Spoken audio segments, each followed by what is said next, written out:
In the aftermath of the Night King's attack on Eastwatch, Tormund and Gendry are able to flee the scene. Beric Dondarrion stays behind to fight the White Walkers. Night King attacks Castle Black and Viserion starts killing crows. Edison Tollett is killed by a White Walker. Beric kills that White Walker and supposedly dies later.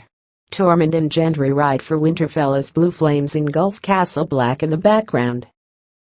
In the second scene, Daenerys, Jon, Tyrion, Davos, Jorah, Brienne, Podrick, Hound, and Varys arrive in Winterfell. Davos remarks that it has gotten much colder and darker since he left with Jon. Jon and Arya are first reunited. Daenerys meets Sansa and Sansa asks whether she and Jon are in love now. Daenerys doesn't give a proper response to that. Sansa doesn't seem too pleased with Jon returning to Winterfell in Daenerys' presence. Jon notices this and chats with her.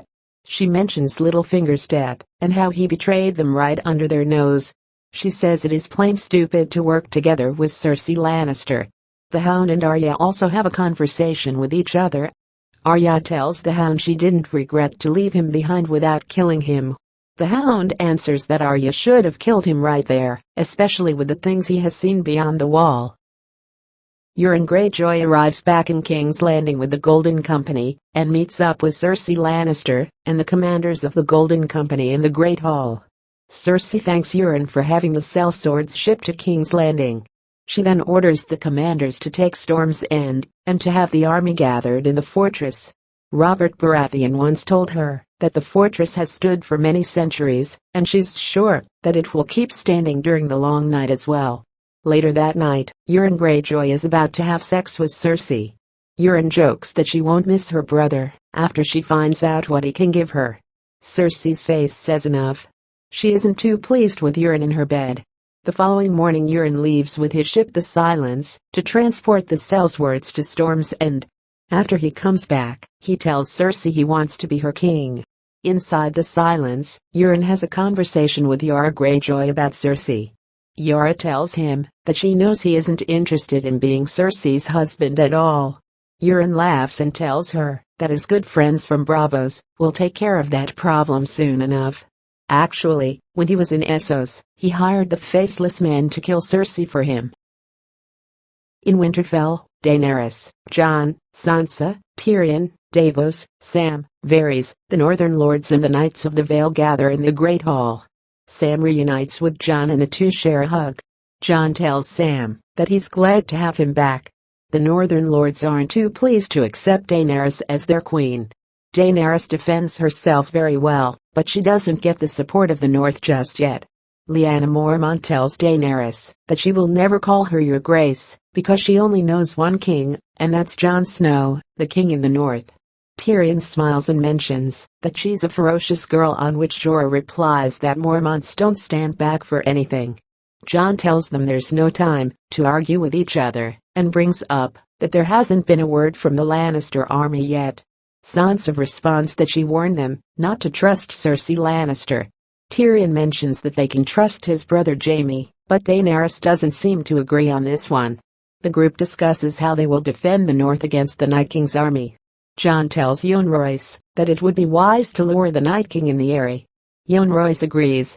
After the meeting, Daenerys tells Jon that the Northerners really are stubborn and small-minded people.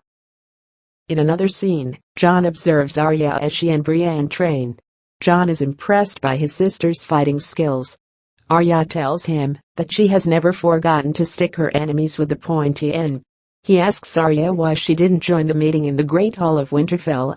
Arya answers that Sansa is way better in those things than she is. In Volantis, Lady Melisandre enters the Red Temple. She's again welcomed by Kinvara. Melisandre tells Kinvara that she's played her part in the Great War to come. She has united ice and fire. She has served King Jon Snow, the prince who was promised, and brought him back to life. Kinvara tells Melisandre that she served their god well on that part, but she has also made a lot of mistakes, and she needs to pay for them. She tells Melisandre that their god demands one more sacrifice from her, which requires her to return to the North. Melisandre answers that she isn't allowed to enter the North. Kinvara smiles and answers Melisandre that she could benefit from her punishment then. Back in Westeros, we see Jaime Lannister at an inn when he meets with Bronn. Jaime's surprised to see Bronn and asks him that why he's followed him. Bronn answers that there's nothing left for him in that stinking city and he's up for some adventure in the north. Jaime is glad to have Bronn by his side. Bronn asks Jaime why he has left the woman he loves the most, but Jaime doesn't respond to his question. He then asks what he's planning to do now. Jaime tells Bronn that he's on his way to River Run to bring the garrison Lannister army back to the fold. Bronn asks him why he would give up the castle he has been occupying. Jaime says he has nothing to gain from the castle. For all he cares, Lord Edmure can have River Run back. Tormund and Gendry arrive in Winterfell. Jon asks Sansa why Bran didn't take the time to join the meeting in the Great Hall and didn't even come to speak to him. Sansa tells him that Bran has changed a lot and calls himself the Three-Eyed Raven now.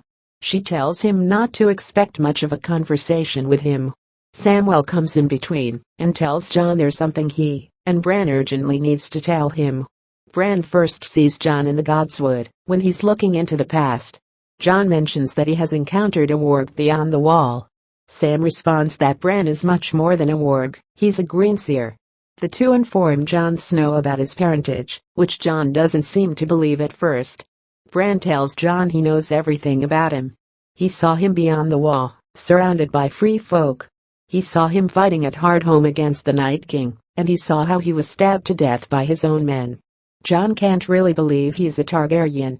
Sam tells him that he's the one with the right claim to the Iron Throne, not Daenerys Targaryen, and the episode ends.